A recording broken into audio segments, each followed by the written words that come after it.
In Bosnia and Herzegovina, there are places where the line between what's real and what's just a story gets lost in the fog. Deep in the forests of Ozren, locals whisper about the godless village, a name for a forgotten place, and the people who disappeared from it. There are no records of this village, just stories told quietly, with great care. They say the sun never shines there, and the wind carries spooky tales. Thick tree branches make it always feel like dusk, and the fog hides the empty houses. The locals even avoid talking about the place. Whoever goes there comes back changed, or doesn't come back at all. The godless village is a boundary you shouldn't cross, a living reminder of a mystery and a scar on the mountain's face. Our story begins right here, at the edge of a forgotten world. We'll try to figure out what's real and what's just a myth, even though here, those two things are all mixed up. What happened in the village that turned its back on God? Who were its people, and where did they go? The answers are hidden deep in the forest under the Ozren mist. The year is 1996. The war had just ended, and a team of geologists was exploring Ozren. After a day of pushing through the forest, they found a village that wasn't on any maps. About 10 stone houses covered in ivy stood in spooky silence. Inside, scenes of life suddenly cut short. Bowls on tables, tools on walls, everything left as if the people just vanished. There were no signs of a fight, just emptiness. In the main house, geologist Dragon M found an old diary from 1978.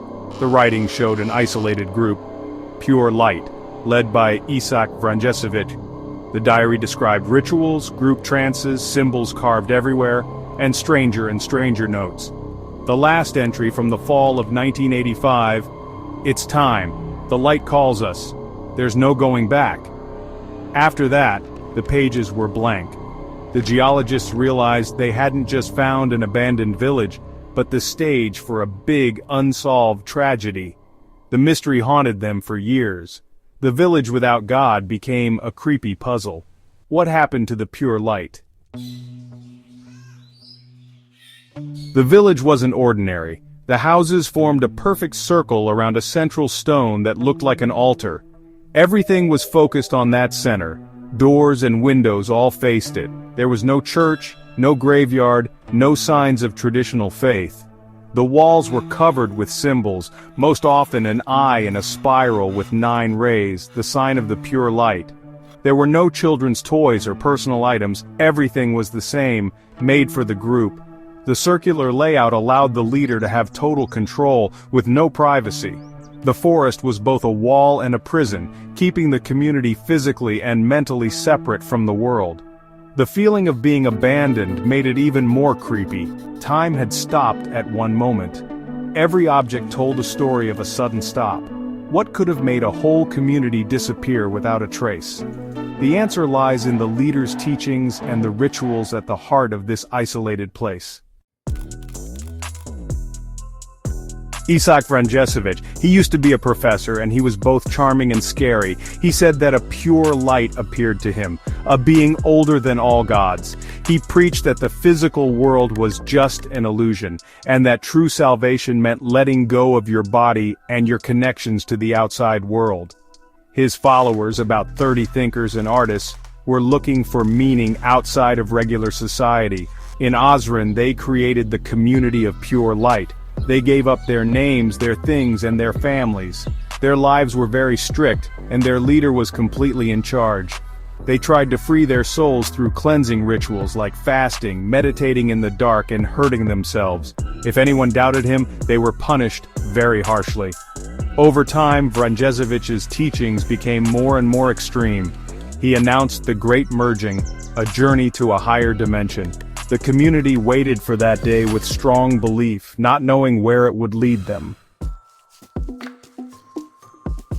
Rituals were the main thing in the village, a way to control people and make everyone the same.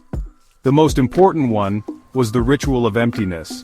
For days, in the dark and quiet, without food, the followers would think about nothingness. The goal was to empty their minds and hear the voice of the pure light.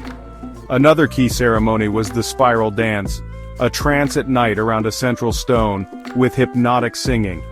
The ritual bloodletting was the most chilling. They would carve an eye in a spiral onto their skin, and blood would drip down the stone.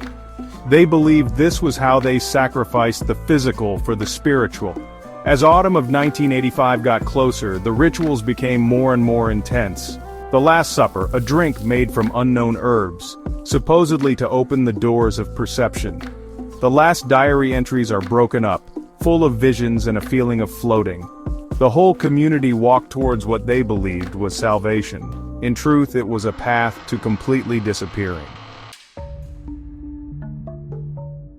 30 people disappearing didn't go unnoticed. Families reported people missing, but the investigations weren't very thorough. The followers were adults, and the village wasn't known. The first real investigation didn't start until the mid-80s, but with no witnesses or proof, the case was forgotten.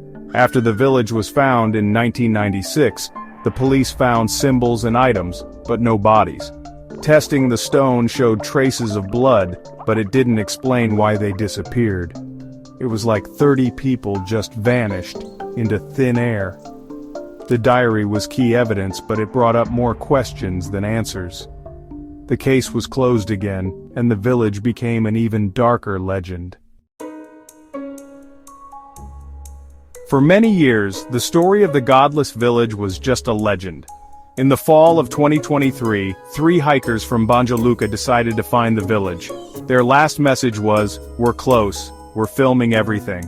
After that, silence. A big search was started, but they only found an empty camp, everything untouched except for a missing camera. A month later, a lumberjack found a broken camera with a memory card. The videos showed their trip, but the last video was scary. Nighttime, heavy breathing, strange singing, a spiral eye symbol, a scream, and then darkness. The video got out to the public, causing a lot of fear. Is this proof that something is still happening in the village? Rumors are spreading. Some people believe the hikers woke up something that should have been left alone. Others think they ran into the children of the cult or members who survived. The police aren't saying anything. The investigation is still going on. The missing hikers brought new life to an old legend. The godless village is no longer just a story. It has become a modern mystery. The mystery of the godless village brings up many theories. The first one is about a mass suicide. Vranjezovic convinced his followers to kill themselves, and their bodies were hidden. The second theory is a mass murder. The leader killed his followers and ran away with their money. The third theory is that the group never left, but went deeper into the mountains, living in secret. The missing hikers in the video make this theory seem more real. Maybe it's all just a made-up story, but there are too many things that match up and real clues. The symbols, the diary, the video, all of it makes us feel uneasy. Every theory has holes, and the truth is hidden in the fog of Ozren. The mystery is still unsolved. The Godless Village is more than just a regular investigation. It has become a symbol of how we fear the unknown and the dangers of believing blindly. Mount Ozren is the perfect stage for this dark story, and the village is a reminder of a sad human event. The fear of being alone, of a strong leader, and of darkness is still alive today. The hikers going missing shows that the old story isn't just a thing of the past. It's growing, becoming a warning to those who look for answers in the shadows of Ozren. What happened that autumn night in 1985? Is the story over? Some mysteries should stay unsolved, reminding us of things we don't understand.